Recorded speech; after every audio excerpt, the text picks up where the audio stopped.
Hello everyone, అందరూ ఎలా ఉన్నారు? నేను చాలా బాగున్నాను. మీరు కూడా బాగుండాలని కోరుకుంటున్నాను.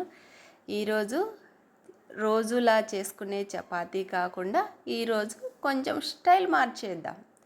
మన పిల్లలు రోజు చేసే చపాతీ వద్దు అని అంటూ ఉంటారు కదా, అలా కాకుండా ఆకుకూరతో చపాతీ వేస్తాం. మనము చపాతీ తడిపేటప్పుడు మనం రైస్ కడిగిన వాటర్ ఉంటాయి కదండి, ఒకసారి కడిగినేటివి పడేసి రెండోసారి కడిగినేటివి పడేయకుండా వేస్ట్ కాకుండా అవే వాటర్తో మనము పిండి తడుపుకోవచ్చండి. దాంట్లో విటమిన్స్ అనేటివి ఉంటాయి కాబట్టి అవి కూడా మనం వదలకుండా వాడేసుకోవాలండి.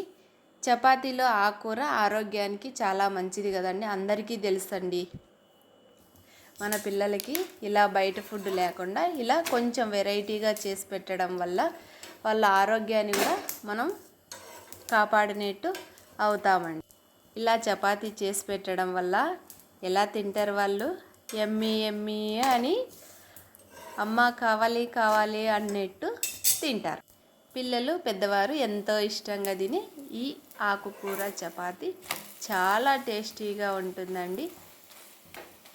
ఆయిల్ వేసి ఒకటి, ఆయిల్ లేకుండా ఒకటి, ఇలా కూడా చేసుకోవచ్చండి. చాలా ఆయిల్ లేనిదైతే చాలా బాగుంటుంది. ఇంట్లో పెద్దవారికి అయితే ఆయిల్ లేకుండా చేసుకోవచ్చండి.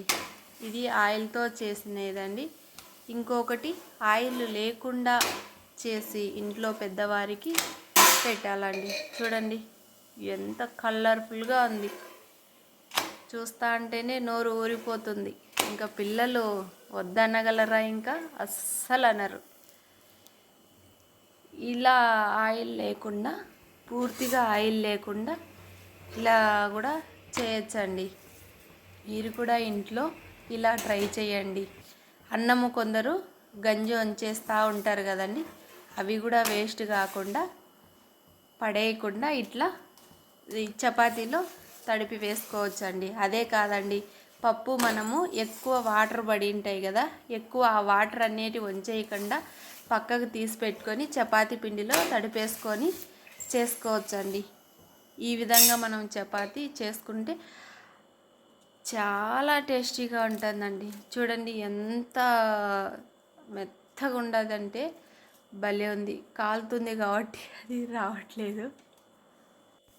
సూపర్గా ఉందండి చపాతీ. అస్సలు తుంచుతూ ఉంటే ఎట్లా వస్తుందంటే అట్లా మెత్తగా సాఫ్ట్గా ఉంది. సో కాబట్టి మీరు కూడా ఈ విధంగా చపాతీ ఇంట్లో చేసుకొని హ్యాపీగా ఎంజాయ్గా తినాలని, ఇంట్లో అందరు ఎమ్మీగా తినాలని కోరుకుంటున్నాను. చూడండి తుంచేస్తూ ఉంటే ఎలా వస్తుందో చాలా బాగుందండి. మీరు కూడా ఆకుకూర చపాతీ ఈ వెరైటీని మీ ఇంట్లో చేసేయండి. చేద్దామా మరి? పదండి వెళ్దాం.